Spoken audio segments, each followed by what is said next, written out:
Hi అండి. అందరూ ఎలా ఉన్నారు? నేనైతే చాలా బాగున్నాను. మీరందరూ కూడా బాగుండాలని మనస్ఫూర్తిగా కోరుకుంటున్నాను. ఈ వీడియోలో మనం నిత్యం కూడా పూజ చేస్తూ ఉంటాం. పూజ చేసేటప్పుడు కొన్ని నియమాలైతే పాటించాలండి. ఈ నియమాలను పాటిస్తూ మనం పూజ చేస్తే మనకి పూజ సంపూర్ణ ఫలితం లభిస్తుంది. అలానే ముక్కోటి దేవతల అనుగ్రహాన్ని పొందవచ్చు. ఆ నియమాలేంటో ఈ వీడియోలో షేర్ చేస్తానండి. ప్రతి ఇంట్లో దేవుడికి పూజలు చేస్తాం. దేవుడి మంత్రాలను జపిస్తూ పూలు పండ్లు ఇలా స్వామివారికి సమర్పించి పూజలు చేస్తూ ఉంటాం. అయితే పూజకు కొన్ని నియమాలు ఉంటాయంట. ఎలా పడితే అలా దేవుణ్ణి ప్రార్థించకూడదంట. ఒక పద్ధతి ప్రకారం పూజించాలి. పూజ చేసేటప్పుడు మనం కొన్ని పొరపాట్లు చేస్తూ ఉంటామని, ఆ పొరపాట్ల వల్ల పూజ చేసిన ఫలితం ఏమాత్రం దక్కదని పండితులు అంటున్నారు. అలాగే ఆ తప్పుల వల్ల అనేక రకాల ఆరోగ్య సమస్యలు కూడా వస్తాయని నిపుణులు చెబుతున్నారు. కాబట్టి పూజ చేసేటప్పుడు ఏ నియమాలు పాటించాలి, పూజ ఎలా చేస్తే పుణ్యఫలితం లభిస్తుంది అనే విషయాల గురించి ఈ వీడియోలో తెలియజేస్తానండి. నీళ్లతో కడిగిన పూలను పూజలో ఉపయోగించకూడదు అని పండితులు చెబుతున్నారు. పారిజాత పుష్పాలు తప్ప ఏ పూలు కింద పడినవి దేవుని పూజలో వాడకూడదు. పూజ చేసేటప్పుడు అగరవత్తులు వెలిగిస్తాం కదండి. అగరవత్తులు వెలిగించిన తర్వాత నోటితో ఊదుతారు, కానీ నిజానికి అలా ఊదకూడదంట. ధూపం వెలిగించిన తర్వాత దానిని అలానే వదిలేయాలట. అప్పుడు మాత్రమే మంచి జరుగుతుంది. అలా కాకుండా నోటితో ఊదితే మీకు దోషం జరిగే ప్రమాదం ఉంది. నిత్య దీపారాధనకు 3 అగరవత్తులను వెలిగిస్తే చాలా మంచిది. వాస్తు శాస్త్రం ప్రకారం ఇంట్లోని పూజ గదిలో వినాయకుని దేవుని ఫోటోలు ఒక్కటి కంటే ఎక్కువ ఉండకూడదని గుర్తుంచుకోండి. దీనివల్ల ఇంటి శుభకార్యాల్లో ఆటంకాలు ఏర్పడతాయి. నిలబడి పూజ చేయకూడదు. చక్కగా కూర్చొని పూజ చేయాలి. పూజ చేసేటప్పుడు ముందుగా ఇల్లంతా పసుపు నీళ్లు జల్లుకోవాలి. స్త్రీలు కాళ్లకు పసుపు రాసుకొని పాపిడిన కుంకుమ పెట్టుకొని పూజ చేయాలి. అలాగే ప్రతి మంగళవారం ఒక నిమ్మకాయని తీసుకొచ్చి మీ పూజా గదిలో ఉంచి దాని మీద పసుపు కుంకుమ అక్షింతలు వేస్తూ మీ కోరికను మనసులో తలుచుకుంటూ దేవుడికి నమస్కరించండి. ఇలా చేస్తే మీరు అనుకున్న కోరిక వెంటనే నెరవేరుతుంది. ప్రతి శుక్రవారం మీ ఇంటి గడపకు పసుపు రాసి కుంకుమ బొట్టు పెట్టండి. తర్వాత మీ గడపకు 2 పక్కల పసుపు కుంకుమ అద్దిన నిమ్మకాయ బద్దను పెట్టండి. ఇలా చేస్తే పచ్చగా ఉన్న గడపని చూసి లక్ష్మీదేవి మీ ఇంట్లోకి సిరి సంపదలను తీసుకువస్తుంది. శివుణ్ణి పూజించే ముందు తప్పకుండా వినాయకుడిని పూజించాలి. ఎలాంటి పూజ చేసినా ముందుగా వినాయకుడిని పూజించాలి అని స్వయంగా శివుడే వివరించారు. పూజ పూర్తయిన తర్వాత చివరగా దేవునికి నమస్కరించి ప్రదక్షిణలు తప్పకుండా చేయాలి. భోజనం చేసిన తర్వాత పూజ చేయకూడదు. భోజనానికి ముందు మాత్రమే పూజ చేయాలి. ఎందుకంటే భోజనంలో ఉల్లిపాయలు ఇతర ఆహార పదార్థాలను తింటాము. ఆ వాసన నోటిలోనే ఉండిపోతుంది. ఆ నోటితో మంత్రార్చన చేయకూడదు. అందుకే శుభ్రంగా స్నానం చేసి భోజనానికి ముందు మాత్రమే పూజ చేయాలి. మహిళలు జుట్టు విరబూసుకొని పూజ చేయకూడదు. ఇలా చేస్తే లక్ష్మీదేవికి కోపం వస్తుంది. అలాగే భర్తకు కూడా మంచిది కాదని పండితులు చెబుతున్నారు. స్త్రీలు జుట్టు విరబోసుకొని భర్తకి కనపడకూడదు. అలా కనపడితే భర్తకి గండం. సోమవారం రోజున ఉపవాసం చేసిన వారికి ఎంతో పుణ్యం కలుగుతుంది కనుక సోమవారం ఉపవాస దీక్ష చేస్తే ఆ పరమశివుడి అనుగ్రహాన్ని సొంతం చేసుకోవచ్చు. శుక్రవారం నాడు కనకదార స్తోత్రం పఠిస్తే చాలా మంచిది. దీపం పెట్టిన కుంది కింద పళ్ళెంలో నీరు పోసి పసుపు కొద్దిగా వేసి దీపం పెడితే కుటుంబం మొత్తం సుఖ సంతోషాలతో ఉంటారు. ప్రతి శుక్రవారం సాయంత్రం మీ ఇంటి ప్రధాన ద్వారం దగ్గర క్రమం తప్పకుండా దీపం వెలిగిస్తే లక్ష్మీదేవి ప్రసన్నమవుతుంది. లక్ష్మీదేవికి ఆ ఇంట్లోకి స్వాగతం పలికినట్టు అవుతుంది. దీంతో లక్ష్మీదేవి తప్పకుండా మీ ఇంట్లోకి ప్రవేశిస్తుంది. ఫలితంగా ఆ ఇంట్లో డబ్బు కష్టాలు ఉండవు.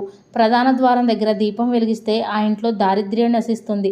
ఆ ఇంట్లో ఆనందం వెల్లి విరుస్తుంది. అనారోగ్యాలు కష్టాల నుంచి విముక్తి దొరుకుతుంది. ఇంట్లో నెగిటివ్ ఎనర్జీ ఉండదు. ఇల్లంతా కూడా ప్రశాంతంగా ఉంటుంది. కాబట్టి శుక్రవారం సాయంత్రం సమయంలో ప్రధాన ద్వారం దగ్గర దీపం వెలిగించడం వల్ల ఇంటికి ప్రతికూల శక్తులు చేరవు. ఎప్పుడూ సానుకూల శక్తి ఉంటుంది. రోజు పూజ చేయలేని వారు శనివారం నాడు ఇంట్లో పూజ చేసి వెంకటేశ్వర స్వామి ఫోటోకి తులసి మాలతో అలంకరించి అరటి పళ్ళను నైవేద్యంగా పెట్టాలి.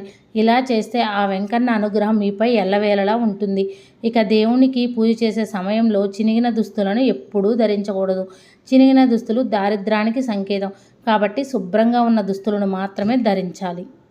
ఇక చాలామంది దేవుడికి పూజించే పూలల్లో తులసి ఆకులను కలుపుతుంటారు. అలా తులసి ఆకులతో పూజించడం మంచిదని భావిస్తారు.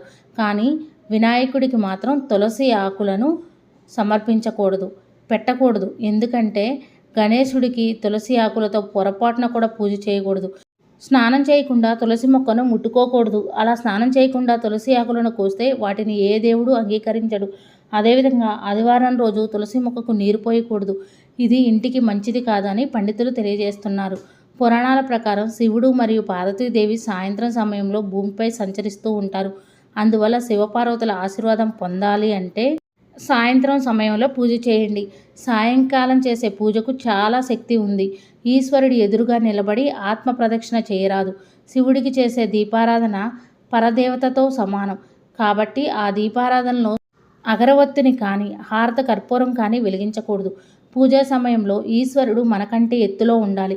పూజ చేసే సమయంలో ఓం నమః శివాయ అనే మంత్రాన్ని స్మరించుకోవాలి. ఈ 5 అక్షరాల మంత్రం చాలా శక్తివంతమైనది. ఈ మంత్రం జపిస్తూ పూజ చేస్తే శివుని ఆశీస్సులు పొందవచ్చు. శ్రీ మాత్రే నమః అనే మంత్రాన్ని జపించుకుంటూ పూజ చేస్తే లక్ష్మీదేవి అమ్మవారి అనుగ్రహాన్ని పొందవచ్చు. పూజా గదిలో లక్ష్మీదేవి పటం ముందు ఒక గాజు గిన్నెలో నీటిని పోసి అందులో కర్పూరం వేయాలి. అదే నీటిలో కొద్దిగా పసుపు, కుంకుమ కూడా వేసి ఆ బౌల్ని అమ్మవారి ఫోటో ముందు ఉంచాలి. ఆ నీటిని 2 రోజులకు ఒకసారి మారుస్తూ ఉండాలి. ఈ విధంగా చేయడం ద్వారా లక్ష్మీ కటాక్షం లభించి అష్ట ఐశ్వర్యాలు కలుగుతాయి. పచ్చ కర్పూరం మహాలక్ష్మి ఫోటోకి ఎదురుగా ఉంచడం వల్ల ధనప్రాప్తి కలుగుతుంది. బొటన వేలుతో దేవుడి పటాలు రుద్దడం లాంటివి చేయకూడదు. ఇది దేవునికి కోపం తెప్పిస్తుంది. ముళ్ళు ఉన్న పువ్వులు దేవుడికి పెట్టకూడదు. దేవుడికి తామర పువ్వులతో లేదా మందార పువ్వులతో పూజ చేస్తే అదృష్టం కలిసి వస్తుంది. దేవుడికి పూజ చేసేటప్పుడు ఎక్కువగా పారిజాత పువ్వులు, నందివర్ధనం, చామంతి, మందార వంటి పుష్పాలతో పూజ చేయడం వల్ల దేవతలు సంతోషిస్తారని పండితులు తెలియజేస్తున్నారు. మనం నిత్య పూజ చేసేటప్పుడు దీపారాధన వెలిగించేటప్పుడు ముందుగా నూనెను వడ్డించి ఆ తర్వాత 2 ఒత్తుల్ని ఒక ఒత్తిగా చేసి దీపారాధన చేయాలి. దీపారాధన చేసేటప్పుడు అగరవత్తితో కానీ ఏకహారతితో కానీ వెలిగించుకోవాలి. దీపానికి కూడా గంధం, కుంకుమ బొట్లు పెట్టుకోవాలి. దీపం సాక్షాత్తు పరబ్రహ్మ స్వరూపం కాబట్టి దీపం దగ్గర 2 అక్షంతలు పూలు పెట్టి నమస్కారం చేసుకోవాలి. దీపాన్ని నేరుగా నేల మీద పెట్టకూడదు. ఒక ప్లేటు కానీ లేకపోతే ఒక ఆకులో అయినా పెట్టవచ్చు. ఇత్తడి ప్రమిదల్లో కానీ, వెండి ప్రమిదల్లో కానీ, మట్టి ప్రమిదల్లో కానీ దీపారాధన చేయొచ్చు. ఎట్టి పరిస్థితుల్లో స్టీల్ ప్రమిదల్లో దీపారాధన చేయకూడదు. మనం నిత్య పూజ చేసుకునేటప్పుడు పూజా గదిలో తప్పనిసరిగా తీర్థం పెట్టాలి. అంటే ఒక రాగి గ్లాసులో వాటర్ పోసి పెట్టాలండి. తీర్థం లేకపోతే పూజా ఫలితం అస్సలు దక్కదు. ప్రసాదం కూడా ఏదైనా చిన్న బెల్లం ముక్క కానీ, పంచదార కానీ, పటిక బెల్లం కానీ, అట్టిపళ్ళు కానీ ఏదైనా పెట్టొచ్చు. మన స్తోమతను బట్టి, మనకు వీలును బట్టి మన దగ్గర ఉన్నవి ఏదైనా ప్రసాదంగా పెట్టొచ్చు. పూజ కంప్లీట్ అయిన తర్వాత చాలామంది పూజా గది డోరు క్లోజ్ చేస్తూ ఉంటారు. దీపారాధన వెలిగేటప్పుడు పూజా గది డోరు క్లోజ్ చేయకూడదండి. తెరిచే ఉంచాలి. దీపారాధన కొండెక్కిన తర్వాతే పూజా డోరు క్లోజ్ చేయాలి. మనం పూజ చేసేటప్పుడు ఏదైనా స్టూల్ కానీ చాప కానీ వేసుకొని కూర్చొని పూజ చేసుకుంటాం కదండి. మన పూజ కంప్లీట్ అయిన తర్వాత ఆ స్టూల్ని అక్కడి నుంచి తీసేయాలి. లేకపోతే దరిద్ర దేవత వచ్చి కూర్చుంటుంది. తెలుసుకున్నారు కదండి. మనం పూజ చేసుకునేటప్పుడు పాటించవలసిన నియమాలేంటో. మరిన్ని వీడియోస్ కోసం మన ఛానల్ని సబ్స్క్రైబ్ చేయండి. నా ఈ వీడియో మీకు నచ్చిందని అనుకుంటున్నాను. ఎంతో కొంత యూజ్ అయిందని అనుకుంటున్నాను. నా వీడియో కానీ మీకు నచ్చినట్టయితే లైక్ చేయండి, షేర్ చేయండి, కామెంట్ చేయండి ఫ్రెండ్స్. కొత్త వారు ఎవరైనా మన ఛానల్ చూస్తున్నట్టయితే సబ్స్క్రైబ్ చేసుకోండి. Thank you for watching. Bye అండి.